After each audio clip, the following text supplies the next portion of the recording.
Hi student, आज हम लोग इस क्लास में नॉर्मल रेसिडेंट के बारे में डिस्कस करेंगे। Normal resident of a country refers to an individual और institutions who ordinarily resides in the country and whose centre of economic interest also lies in that country. Normal resident include both individual and institutions.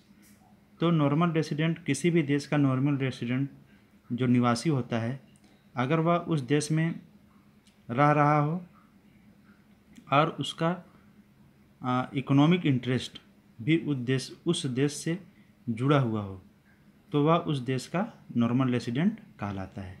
Normal resident में जो है individual और institutions दोनों आते हैं। इसका मतलब आर्टिफिशियल पर्सन और नेचुरल पर्सन दोनों इंक्लूड किए जाते हैं।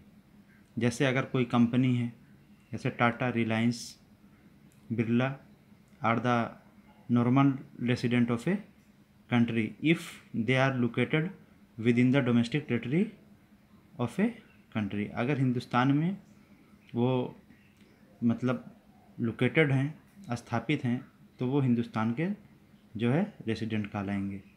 उसी तरीके से अगर कोई भी नेचुरल पर्सन देश में अगर वो रह रहा हो और वहाँ क्या कर रहा हो, वहाँ से इनकम जनरेट कर रहा हो, उस इनकम को खर्च कर रहा हो, वहाँ से इनकम को एकमुलेट कर रहा हो, तो वह भी नॉर्मल रेसिडेंट कहलाएगा। आइए देखते हैं इकोनॉमिक इंटरेस्ट। इकोनॉमिक इंटरेस्ट का मतलब होता है, economic interest implies two things: the resident lives और located within the domestic territory. तो इकोनॉमिक इंटरेस्ट क्या इम्प्लीज करता है, किस चीज़ को बताता है कि रेसिडेंट देश में रहता हो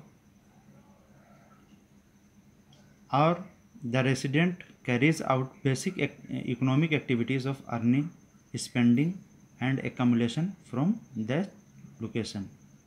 और जो है निवासी उस देश में इकोनॉमिक एक्टिविटी परफॉर्म करता हो, अर्निंग करता हो, स्पेंडिंग करता हो और उस देश से एक्यूमुलेट करता हो। एक्यूमुलेशन मतलब होता है संचय, धन को इकट्ठा करना। तो अगर ये बेसिक इकोनॉमिक एक्टिविटी परफॉर्म कर रहा है कोई भी इंसान या ऑर्गेनाइजेशन और उस देश में रह रहा है, तो वह उस देश का नॉर्मल रेसिडेंट कहलाएगा। तो मैं उम्मीद करता हूँ कि आप लोगों को नॉर्मल रेसिडेंट सही तरीके से समझ में आ गया होगा, और जो नॉर्मल रेसिडेंट की कैटेगरी में नहीं आते हैं उसके बारे में हम लोग नेक्स्ट वीडियो में या क्लास में डिस्कस करेंगे। तब तक के लिए थैंक यू।